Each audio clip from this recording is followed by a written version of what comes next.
Alors, Hachem, le Zohar ce matin, sponsorisé par la famille Matzliach, le Nishmat, Dina, Rachel, Chantal, Rachel, Bat Dina, Hachem.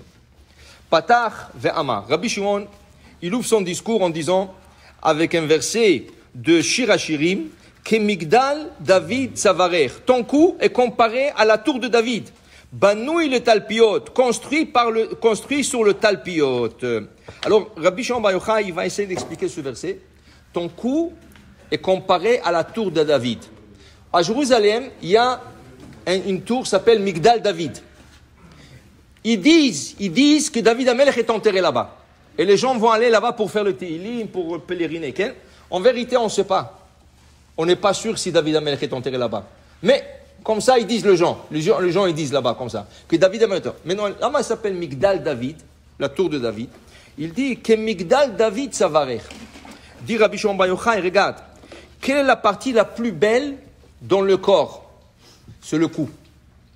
Tu peux avoir une personne qui est très beau ou une très belle d'apparence, mais s'il a un petit cou, ça gâche tout.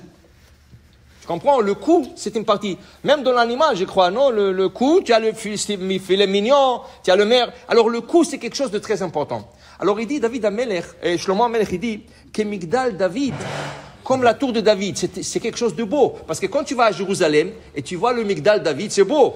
C'est le plus haut. C'est une beauté de voir la tour de David. C'est ainsi Jérusalem, Banoui, mais elle est construite le Talpiot. Elle est construite Talpiot. Qu'est-ce que c'est Talpiot? Dit Rabbi Shimon Bar Yochai, Talpiot, c'est deux mots combinés ensemble. Talpiot. Comment on dit une bouche en hébreu? P. Comment on dit plusieurs bouches? Piot. Qu'est-ce que c'est Tal? C'est mélangeant tel, une colline ou une tour, dépendamment qu'est-ce que tu veux. Tel, c'est comme une tour ou une colline. Alors il dit comme ça. Il y a une colline où il y a un tour dans le monde, que dans le monde en entier, tout le monde fait face à ce tour. Où ça? C'est Jérusalem. Qui veut dire quoi? Explique Rabbi Shimon Bar Yochai. Regarde, tu es en Amérique du Nord, n'importe où en Amérique du Nord, n'importe quel État, tu veux faire la prière. Où tu dois te diriger? Jérusalem. Pas Est. Non, Jérusalem. Ne dis pas Est. Jérusalem. Okay. Alors, par exemple, Canada, c'est Sud-Est. Okay? Dans les États-Unis, c'est l'Est. Alors, là où tu es en États-Unis, en Amérique du Nord, tu tournes vers Jérusalem pour faire ta prière. Tu es en Russie. Tu dois tourner à Jérusalem. Où est le Jérusalem par rapport à la Russie? Ouest. Là où tu es dans le monde, on te dit, tu veux faire la prière, tu te retournes en direction de Jérusalem. Alors, qu'est-ce qui arrive? Que tout le bouche de tous les Juifs du monde, ils sont tournés à Jérusalem. Alors, on dit Jérusalem, Tal Piot. C'était une tour où tous les bouches du monde, ça veut dire tous les bouches de tout l'âme Israël, retournent vers cette place. Tu comprends? Tout le monde tourne vers cette place et ils prient vers le même endroit. Alors, c'est extraordinaire. Jérusalem, elle ramasse toutes les prières du monde et après, ça monte dans le ciel. Ça veut dire, de là, on comprend. Quand vous allez visiter à Jérusalem, le Kotel, si tu es parti en Israël et tu n'es pas parti au Kotel, tu n'as rien fait. Tu es parti partout en Israël, Yam HaMelach, tu es parti tout. Mais si tu n'es pas parti, dis-moi, c'est la maison d'Akadosh Baruch Hu, tu n'es pas parti au moins une journée, tu n'as pas pris une journée pour aller faire une petite prière là-bas, un petit Tehilim, une petite Mincha, il y a toujours Shachrit, Mincha, Arvit, enchaîne, une après l'autre. Prends une demi-heure, prends une heure, aller à Jérusalem pour, ah non, je suis à Haïfa, que je sois à Haïfa, que je sois à Beersheba, tu dois aller une journée à Jérusalem pour faire la prière au Kotel. Quand tu arrives là-bas, tu crois que là-bas c'est un studio? Là-bas, les gens arrivent, prends-moi la photo. C'est pour ça que tu es parti prendre la photo pour dire à tout le monde, c'est pas ça. Tu es parti pour faire la prière. Parce que c'est l'endroit le plus sacré au monde. Et sache qu'au moment que tu es là-bas et tu fais ta prière, il y a 15 millions de bouches qui sont tournées vers cette place. On est 15 millions dans le monde aujourd'hui. 15 millions de bouches maintenant, ils sont tournés vers cette place. Et quand tu fais ta mincha, 15 millions de prières monteront. Okay? Tu imagines quel kedusha il a cette place. C'est extraordinaire. Oui, après que tu as fini, faire tout ce que tu veux me souvenir. Oui, pas de problème, prends une photo. Il n'y a pas de problème. Tu as fait qu'est-ce qu'il y a à faire? Tu as fait ta prière, tu as fait ton Tehilim, tu prends une photo pour montrer à la famille, tu sais, à tes enfants, c'est important, j'étais au Kotel et tout ça, c'est extraordinaire. Il y a 10 ans, il y a une de pierres de Kotel qui a commencé à couler de l'eau. Ils ne comprenaient rien, personne ne comprenait. Ça coulait de l'eau. Les gens prenaient des photos et toutes les photos sortaient noires. Même des gens d'ici, je sais qu'il y avait un ici, il a pris des photos, il m'a dit j'ai pris des photos. Il est venu pour voir, tout est noir. Et plein de gens. C'était un miracle. Okay? Alors, pour te dire, c'est pas un studio là-bas, tu prends sur le mur, c'est l'endroit, hein? Non, je sais pas. Toi, peut-être, toi aussi, tu as fait ça. Alors, pour te dire que tel pilote, c'est un endroit tellement saint que tout le bouche au monde, il se tourne vers cet endroit. C'est un endroit où il y a la tour de David, qui est comparée à une coude d'une personne. Okay? Alors, pour dire que c'est un endroit sacré. Maintenant, regarde. Après 22 ans de séparation entre deux frères dans la Torah, il y avait deux frères qui sont séparés 22 ans. Yosef Hatzadik avec son frère Benjamin, Binyamin.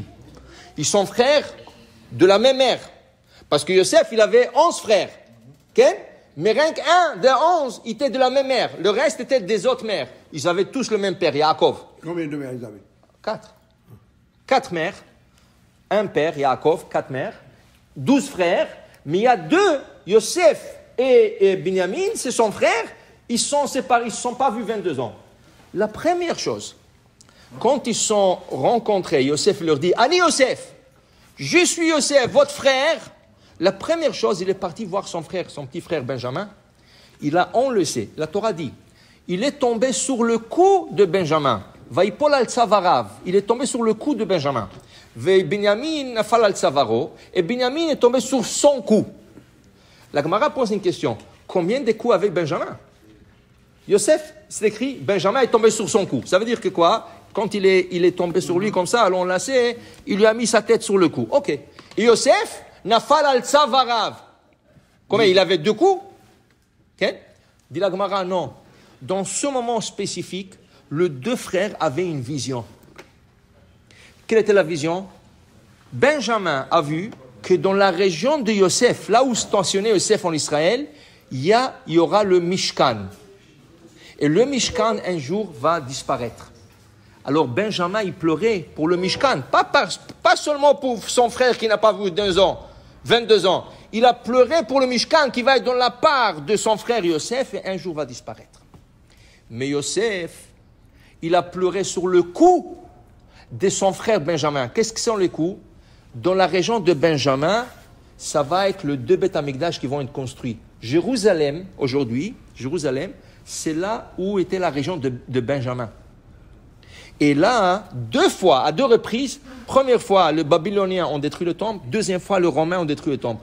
Yosef, il a eu la vision que les 2 temples vont être détruits. Alors, il est tombé sur le coup, avec S, de Benjamin. Pas 2 coups. 2 coups, ça veut dire les 2 tours qui vont être détruits 2 fois. Ils ont eu cette vision au moment où les 2 frères se sont rencontrés. Alors, Aseret et Shevatim, Galou, et après il y avait l'exil de 10 tribus, Ken, Vaivku, Ken, et ils se sont mis à pleurer. Pourquoi?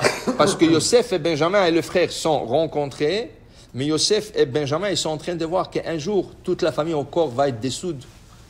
Ils vont être dispersés dans le monde. Et c'est l'exil que nous passons maintenant. Tous les Juifs sont dispersés dans le monde. Et c'est sur ça que Yosef pleurait sur le cou de Benjamin. Alors, espérons, comme était après 22 ans, eux, ils ne sont pas vus. Nous, c'est 10 000 ans déjà. Non, c'est 3 € encore. Eux, ils ne sont pas vus de 22 ans. 20 ans, nous, c'est 2000 ans qu'on n'est pas encore à Jérusalem. Alors, espérons que ça va être le retour. Bimera, bienvenue. Amen, Keni Ratson.